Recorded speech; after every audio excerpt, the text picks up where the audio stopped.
कौन है जो नीतीश कुमार को करना चाहता है बर्बाद? पर्दे के पीछे बीजेपी के लिए कर रहा है काम। शाह भी हैरान, नीतीश परेशान।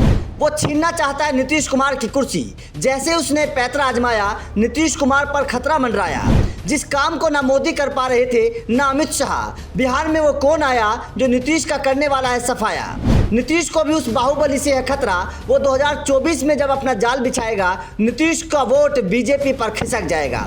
वो बिहार का योगी है, योगी की तरह करता है विपक्ष पर वार। बिहार में अब बदलने वाली है सरकार। खबर बिहार से है और हैरान करने वाली है। इस खबर ने न केवल नीतीश कुमार की नींद को उड़ा दिया है, बल्कि बीजेपी के खेमे को भी परेशान कर दिया है। फोन किए जा रहे हैं, बिहार के नेताओं से जानकारी ली जा रही है कि आखिर कौन है वो नेता जिसने पर्दे के पीछे से नीतीश कुमार की खाट खड़ी कर दी है। जिस काम को साल 2014 के बाद से मोदी नहीं कर पाए, बीजेपी के चाणक्य माने जाने वाले अमित शाह भी नीतीश को बिहार से हटाने में फेल साबित नजर आए। लेकिन जैसे ही ये इंसान मैदान में आया, नीतीश कुमार को पसीना आ गया। जिस नीतीश कुमार को बिहार का सबसे बड़ा राजनीतिज्ञ माना जाता था, उसकी चाल से हर कोई बेहाल हो जाता है। वो नीतीश इस इंसान की चाल के आगे नतमस्तक नजर आ रहे हैं। खबर है कि बिहार में साल 2024 के चुनाव से पहले तूफान आने वाला है और उस तूफान में नीतीश कुमार की बादशाहत का किला ढह जाएगा और ये इंसान बीजेपी का सबसे ताकतवर नेता बन जाएगा। कौन है वो नेता और क्यों नीतीश उसके आगे फेल नजर आ रहे हैं, उससे पहले बिहार के समीकरण को समझिए। भारतीय जनता पार्टी बिहार विधान परिषद में सबसे बड़ी पार्टी बन चुकी है। 31 मार्च को विधान परिषद की 5 सीटों पर हुए चुनाव में से 2 सीट पर बीजेपी के उम्मीदवारों को जीत हासिल हुई। इस प्रकार विधान परिषद में बीजेपी के 24 सदस्य, जेडीयू के 23, आरजेडी के 14, कांग्रेस के 4, सीपीआई हम राष्ट्रीय लोक शक्ति पार्टी के 1-1 और 5 निर्दलीय पार्षद हो गए हैं। कुल मिलाकर बीजेपी विधान परिषद में सबसे बड़ी पार्टी हो गई है। इसके साथ 2024 के लोकसभा चुनाव को लेकर भी राजनीतिक दलों की सरगर्मियां तेज हो गई हैं। 2024 के रण को देखते हुए विपक्ष में लामबंद की कोशिश में जुट गया है। लेकिन बीजेपी ने वो चेहरा खोज निकाला जिसने नीतीश कुमार की नींद को उड़ा दिया। नाम है सम्राट चौधरी।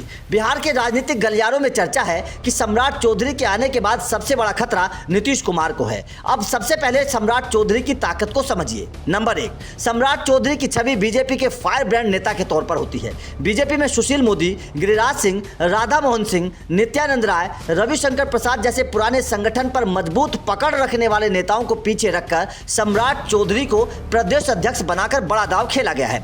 नंबर 2, सम्राट चौधरी महज 5 साल पहले बीजेपी में शामिल हुए हैं। बड़ी बात यह है कि उनकी या उनके परिवार की राजनीतिक पृष्ठभूमि बीजेपी या आरएसएस वाली नहीं है। इसके बाद भी वो बिहार के बीजेपी प्रदेश अध्यक्ष बनाए गए हैं। चर्चा है कि सम्राट चौधरी बिहार में बीजेपी का सीएम फेस होंगे। बिहार की राजनीति में चर्चा है कि बिहार में उन्हें 2025 के लिए बतौर सीएम कैंडिडेट भी सेलेक्ट किया गया है। नंबर 3, 2005 से नीतीश के साए में रहकर बीजेपी को बिहार में कोई सीएम का चेहरा नहीं मिल पा रहा था।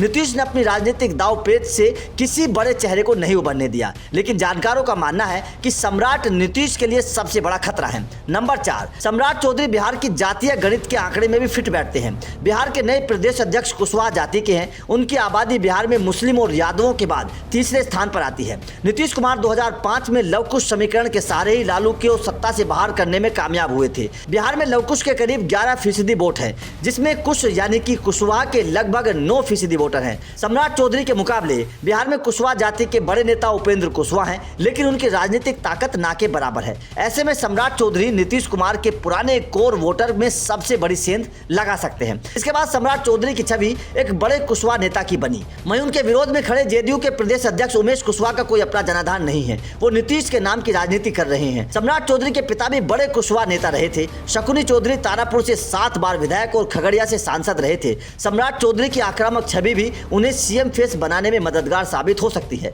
बीजेपी बिहार में नेतृत्व के संकट से जूझ रही है। बीजेपी के पास गिरिराज सिंह जैसे बड़े नाम वाले नेता तो बहुत है, लेकिन कोई चेहरा ऐसा नहीं जो जातीय समीकरण के साथ साथ नीतीश लालू के खिलाफ आक्रामक राजनीति कर सके। सम्राट चौधरी में दोनों खूबी हैं। सम्राट चौधरी की एक खूबी ये भी है कि राजनीति में वो विवादों से दूर है। कुशवाहा जाति के बड़े नेता होने के बाद भी उन पर किसी जाति विशेष के नेता होने का टैग नहीं लगा है। वो बिहार में सभी जाति के लोगों को पसंद करते हैं। बिहार में भी वो किसी तरीके की गुटबाजी से दूर हैं। वो सुशील मोदी को भी उतना ही पसंद करते हैं जितना नित्यानंद राय और गिरिराज सिंह और रविशंकर को। इसलिए सम्राट चौधरी को लोग बहुत पसंद करते हैं। तो मानना है कि सम्राट चौधरी के नेतृत्व में बिहार में बीजेपी नीतीश कुमार के गढ़ को ढहाने में कामयाब होगी। तो आपका इस खबर पर क्या मानना है? क्या आपको लगता है कि सम्राट चौधरी नीतीश कुमार के किले को ध्वस्त कर पाएंगे? कमेंट करके जरूर बताएं।